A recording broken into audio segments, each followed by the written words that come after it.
Bienvenidos a las charlas pastorales. Estamos en la temporada 134, ya las temporadas 134 semanas transmitiendo desde San Luis Potosí. Qué gusto poder estar con ustedes. Mi nombre es Arturo Delgado. Lo digo, aunque a veces aparece en el video, pero lo digo porque muchas personas también nos están escuchando a través de que se envía también en audio precisamente lo que es la charla pastoral.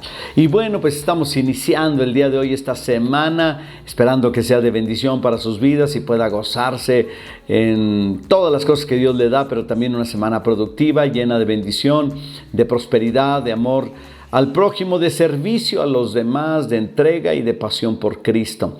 Así es que eso es lo que deseamos. El día de hoy tenemos una charla especial. Fíjese que hay un pasaje de la Escritura, ¿verdad?, que es un poquito controversial. Pero yo quiero tratar de ayudarles, ¿verdad?, a entender un poquito lo que se conoce como el endurecimiento del corazón. Dice la palabra de Dios en el capítulo número 1 de la carta de Pablo a los Romanos. Pablo le escribe a los Romanos en el capítulo número 1, en el versículo número 21, dice así: pues habiendo conocido a Dios, no le glorificaron como a Dios, ni le dieron gracias, sino que se envanecieron en sus razonamientos, y su necio corazón fue entenebrecido.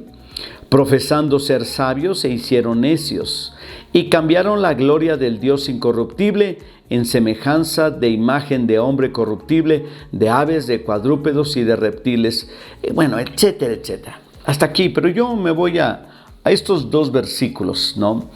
En el primero de ellos, ¿verdad?, habiendo conocido a Dios, no le glorificaron como a Dios. Y no quiero meterme mucho en asuntos teológicos, ¿verdad? Porque esta no es una plataforma para meterse en dogmas y en mucha teología, aunque hacemos teología, leer la Biblia y hablar acerca de lo que Dios es, ¿verdad? Entonces, pero yo quiero compartirles hoy qué sucede cuando una persona hace lo siguiente: conoce a Dios, no le da gracias a Dios, ¿verdad? Ni le glorifica a Dios, sino que se envanece.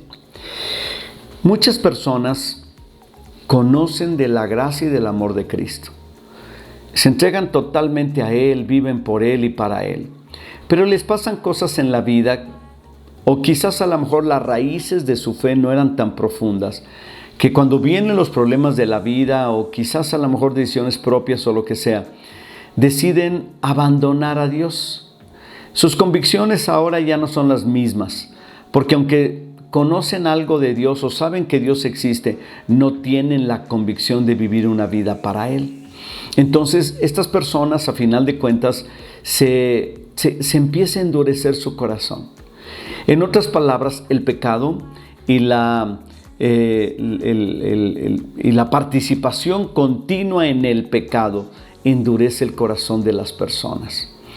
Y si algo yo pudiera decir que tendría temor, es a que mi corazón se endureciera de tal manera que ya no tuviera la sensibilidad para sentir culpa y arrepentimiento de mis pecados. Porque si no me siento culpable de lo que hago o de lo que hice, tampoco voy a tener ganas de arrepentirme. Porque por el contrario, ¿verdad?, en lugar de culpa quizás sentí placer, y entonces voy a justificar lo que hice. Mientras que si siento culpa, entonces me voy al arrepentimiento, le pido perdón a Dios. Pero ¿qué pasa si no lo hago? A tanto pecar y pecar y pecar, entonces yo hago que mi corazón se endurezca, mis oídos espirituales ya no escuchen la voz de Dios, mi conciencia se apague, y entonces no me queda otra cosa más que seguir en el pecado. Y eso no se lo deseo a nadie. Personas que han llevado sus vidas a tal punto donde ya no escuchan a Dios. Es como si Dios para ellos no existiera, pero saben que de alguna manera está allí. quisieran volver a Él, pero no pueden porque no sienten esta convicción, aunque uno dirá, pues es que no es una cuestión de sentimiento, hay que creer, ¿verdad? Y todo eso. Es que tampoco les llega la fe. Porque la fe también tiene algo que ver con con una intervención sobrenatural sobre nuestras vidas y corazones que nos genere esa fe. Toda una obra del Espíritu Santo en nuestras vidas, pero también en comunión o en unión con nuestra sensibilidad de querer algo de Dios. Porque cuando tú dices, yo ya no necesito a Dios, entonces lo vas a ignorar toda tu vida. Si de por sí no llegas a eso y ya lo ignoras, entonces nosotros necesitamos entender que no podemos permitir que esto suceda en nuestras vidas. ¿Qué hacemos cuando se endurece el corazón? Cuando empezamos a envanecernos en nuestros razonamientos y nuestro corazón se empieza a llenar de tinieblas. En primer lugar, no argumentes tanto contra Dios. No le pongas tantos peros a la Biblia. No busques excusas para hacer lo malo. No te vayas por la tangente cuando Dios te confronta. No lo evadas. Acércate a Él directamente y permítele a Dios que toque tu corazón. Ser sensibles a la presencia, al amor de Cristo y a la voluntad de Dios nos llevará a una transformación de vida. Dios te bendiga. Nos vemos el día de mañana en nuestra siguiente charla pastoral.